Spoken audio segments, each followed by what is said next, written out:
Salam, hər vaxtınız xeyir olsun. Bu gün də çox maraqlı bir mövzu ilə görüşünüzə gəlmişik. Bugünkü mövzumuz birbaşa olaraq marketinqlə bağlıdır. Marketinq, PR və datanın əlaqəsi. Çox maraqlı bir müsahibimiz var. Qonağımız PR menecer Aida xanımdır. Xoş gəlmisiniz Aida xanım. Xoş gördük Aytaç xanım, çox sağ olun. İndi çox maraqlı bir mövzuya toxunmuşuq.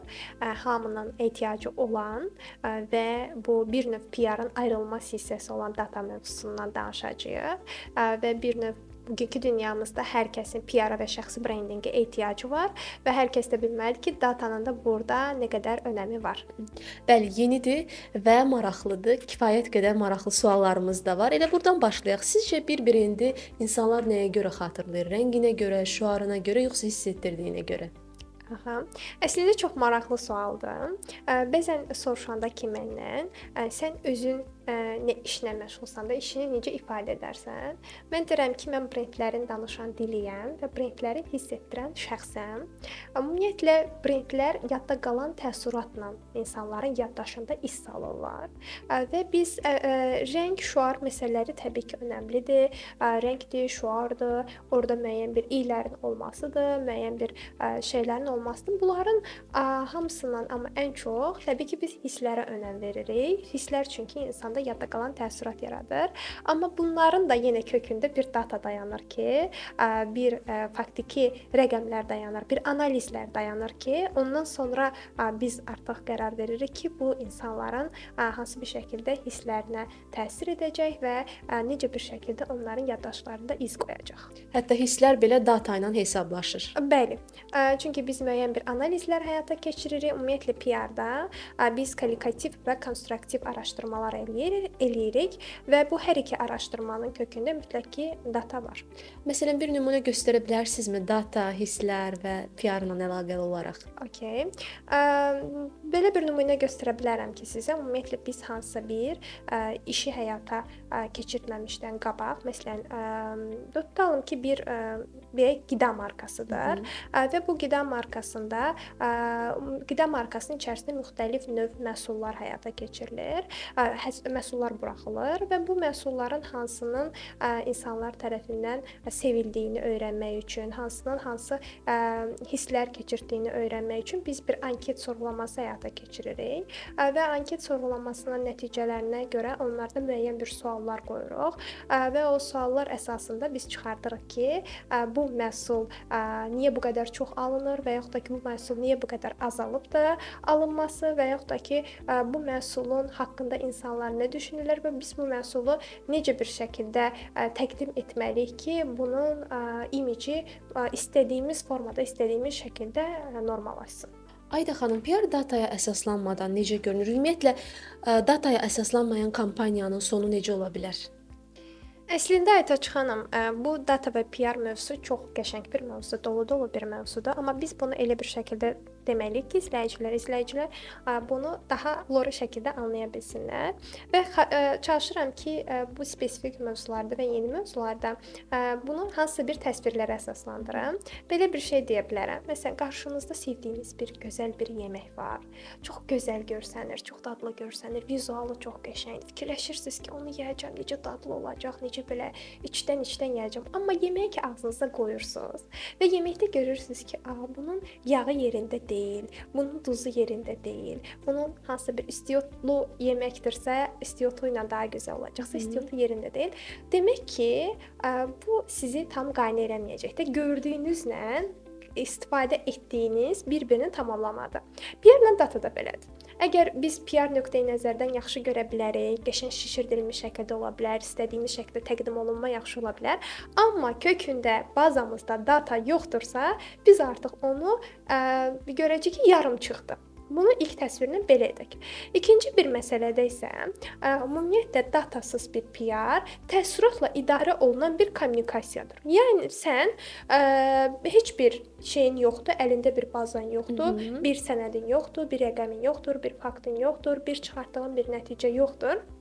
Sadəcə öz belə yuxudan oyanmısan, fikirləşmisən ki, mən bunu edəcəm və bu fikirlərinə əsasən, yəni bu yaxşı alınacaq və yaxud da yaxşı alınmayacaq. Ona görə biz həmişə datadan istifadə etməliyik ki, qarşı tərəfin, ümumiyyətlə hədəf kütləmizin reaksiyalarını ala bilək, düzgün şəkildə mesajlarımız getsin, doğru hədəf kütləmizə doğru mesajları ötürə bilək və istədiyimiz nəticələri ala bilək ki, bizim yol xəritəmiz bizə istədiyimiz nəticəni versin. Siz hansı növ datanı marketinqdə daha effektiv hesab edirsiniz? Satış datası, sosial media reaksiyaları, yoxsa başqa növ? Ümumiyyətlə PR-da ən baxımlı data növü davranış və münasibət datasıdır. Əgər bunlar olmasaydı, yəqin ki, mənim müştərilərim məni öldürərdilər deyə düşünürəm. Çünki biz dataya əsasən nəticə verə bilirik. Normalda gün ərzində işimdən dolayı olaraq sahibkarlarla çox söhbət edirəm və yaxud da ki, PR və yaxud da ki, şəxsi brendinq istəyən şəxslərlə və onlar həmişə mənə deyirlər ki, ay Ayda, mən sənə bu pulu verirəm. Elə bil ki, o pul mənə verilir. Hər şey elə bil ki, mən eləyirəm. Bu pulu verirəm. Mən bu nəticəni hardan biləcəm? Mən necə ölçəcəm ki, bu mənim üçün uğurlu oldu, olmadı? Mən bunu hansı nə göstərəcəksən? Konkret rəqəm istəyirlər. Konkret rəqəm göstər, konkret bir şey görmək istəyirlər. Bir baza görmək istəyirlər ki, yaxşı, mən bunu verdim, mən bu işləri etdim və nəticə nədir? Əslində adamlar haqlıdır da, yəni boşu-boşuna nəyisə pulunu vermək istəmirlər. Düzdür, bir tərəfdən PR-a həmişə şey kimi baxırlar ki, bu bir əlavə xərcdir, bu bir əlavə puldur. Yaxşı pulum olanda bunu həyata keçirdərəm.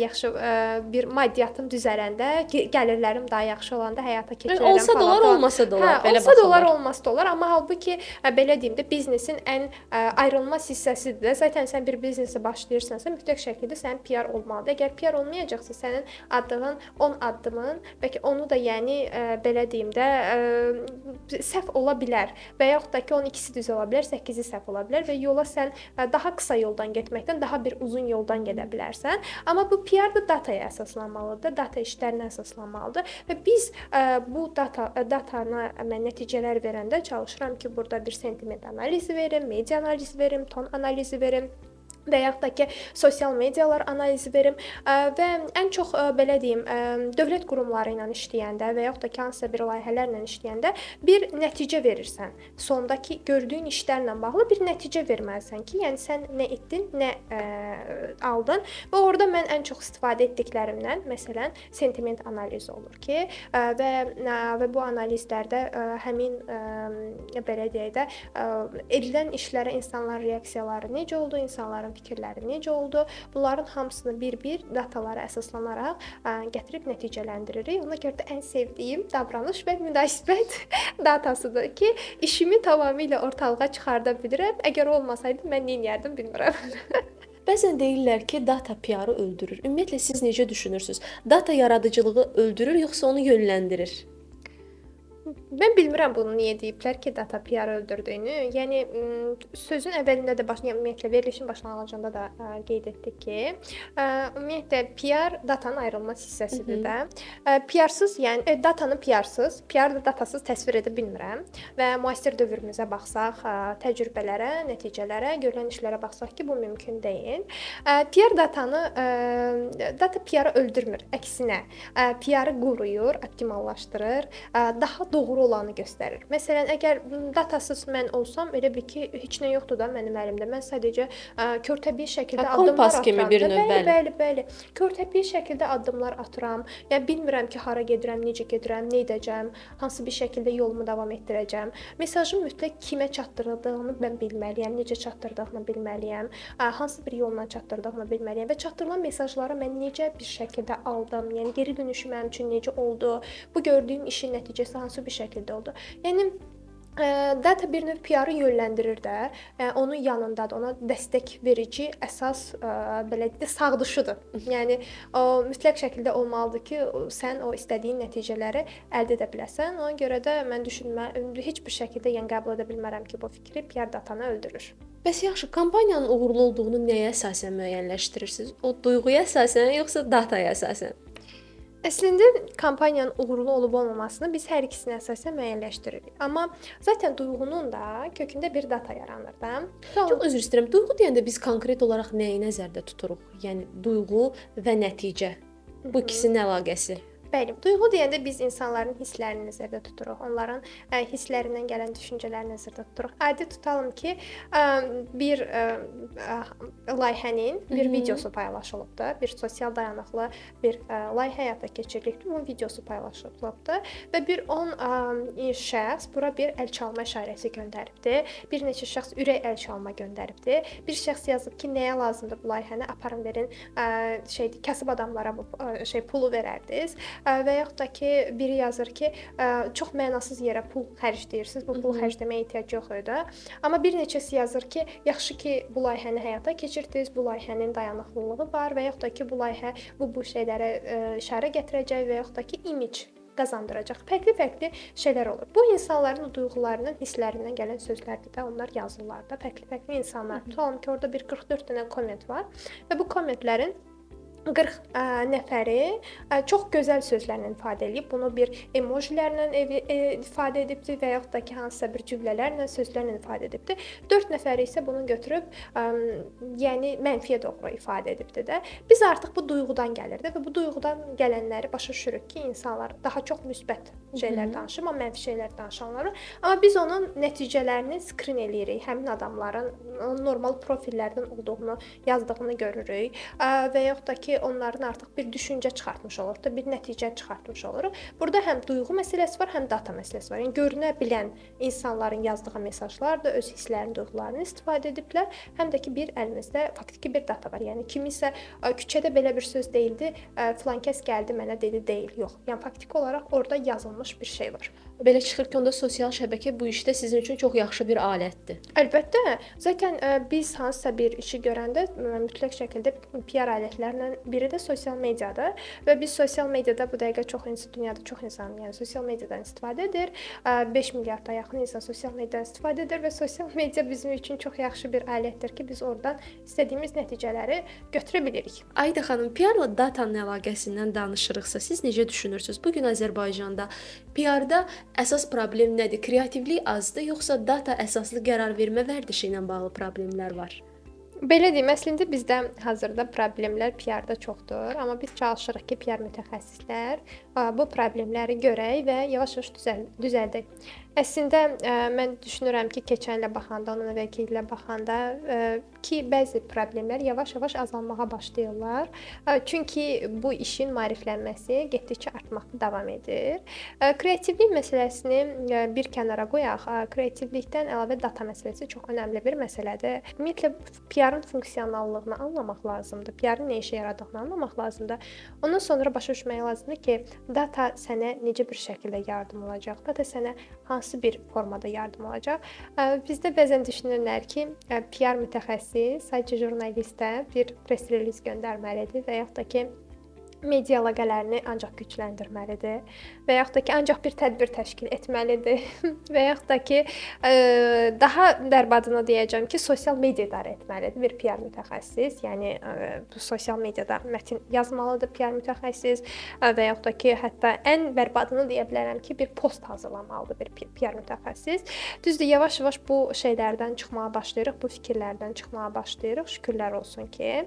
Amma bir PR mütəxəssis mütləq şəkildə datasına əsaslanmalıdır. Yox, əgər o hansısa bir gördüyü işi ilə bağlı, gördüyü bir layihəsi olsun, gördüyü bir işi olsun, onu bir nəyəsə əsaslandıra bilmirsə, ancaq press release yazırsa və yaxud da ki, bir media əlaqəsi gücləndirirsə və yaxud da başqa işlərlə məşğul olursa, bu hissini eləmirsə, biz onda PR-da əlbəttə ki, böyük bir boşluq var. Biz onda tam onda deyə bilmərəm ki, mən PR mütəxəssisəm və yaxud da ki, mən hansısa bir brendin və yaxud da ki, markanın, şirkətin, qurumun imicini düzəldən bir və yaxud da ki, imicini, reputasiyasını qaldıran bir PR menecerəm və yaxud da ki, bir PR mütəxəssisəm. Mütləq şəkildə sənin datanı anlamalısan, süni intellektdən düzgün şəkildə istifadə etməyə bacarmalısan, süni intellektin nə olduğunu bilməlisən. Bir PR mütəxəssis kiber təhlükəsizliyin belə nə olduğunu bilməlidir. Bununla bağlı fikirləri olmalıdır. Yəni PR bu dəqiqə bizim müasir anlayışlarla və vacib olan sahələrlə çox və çox əlaqəlidir. Ona görə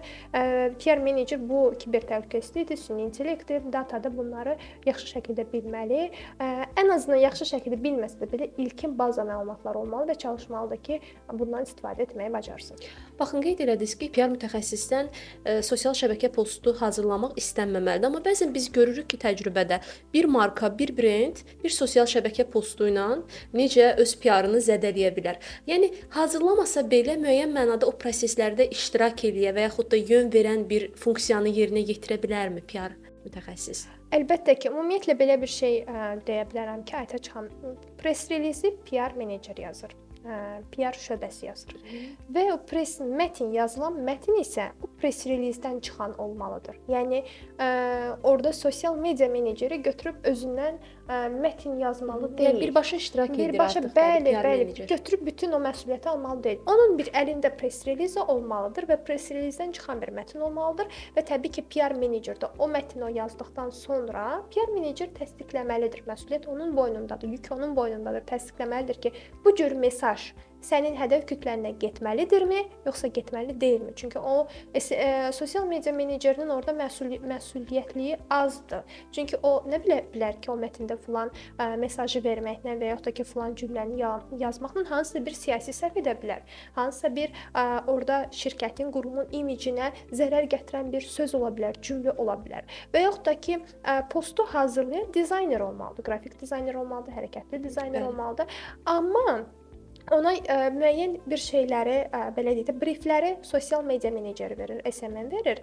Amma ki, o da PR-ın datasına, PR-ın fikirlərinə əsaslamalıdır. Yenə sonda PR menecer baxmalıdır. Bu post gedə bilərmi sosial mediada, yoxsa bu sosial mediada paylaşıla bilməzmi? Çünki orada rənglər ola bilər, hansısa bir rəng ola bilər ki, bu bizə tamamilə brendimizə, markamıza ziddir və yaxud da ki, siyasi bir səhv buraxmamıza zidd ola bilər. Hətta rənglər belə həll edici rol oynayır. Bəli, orada hansısa bir söz ola bilər. Orada ola bilər ki, SMM-in gözündən yayınıb ki, hansısa bir qrammatik səhv. Sən böyük bir qurumsan, sən bir şirkətsən, sən bir dəyərin, imicin var və sən orada götürürsən qrammatik bir səhv buraxırsan. Və yaxud da ki, orada vizual olaraq baxmalıdır. Qərarı PR menecer verməlidir, amma oradakı işləri təbii ki, komanda şəklində həyata keçirilməlidir. Bir kampaniya hazırdır, gözəl vizual, güclü mesaj, ancaq data deyir ki, bu kampaniya işləmir. Onda siz nə edirsiniz? Mesajı dəyişirsiniz, yoxsa israrla davam edirsiniz?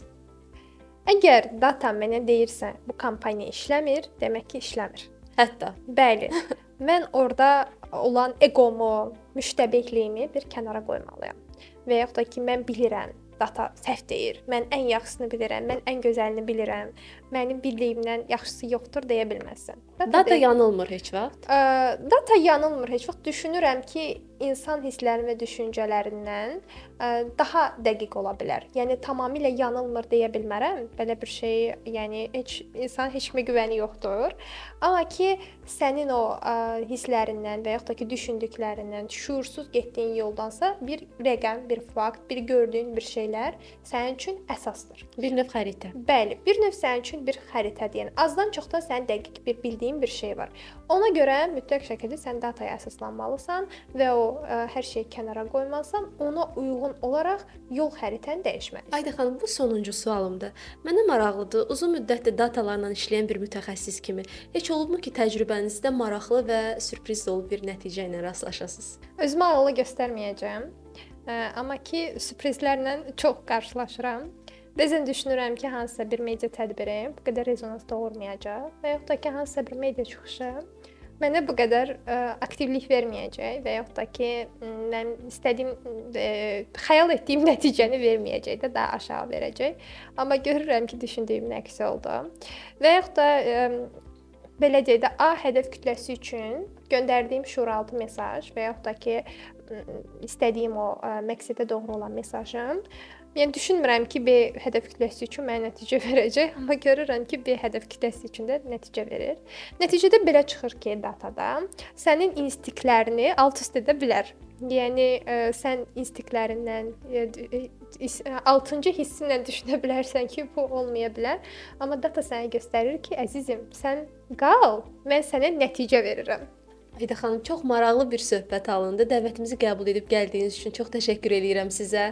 Çox sağ olun Aytaç xanım. Mən təşəkkür edirəm ki, siz məni dəvət etdiniz və mənim üçün maraqlı, ayrılmaz bir parça olan data və PR haqqında bu günlər danışdıq və fikirlərimizi birlikdə daha da aydınlaşdırdıq və daha çox məlumatı izləyicilərimizə ötürdük.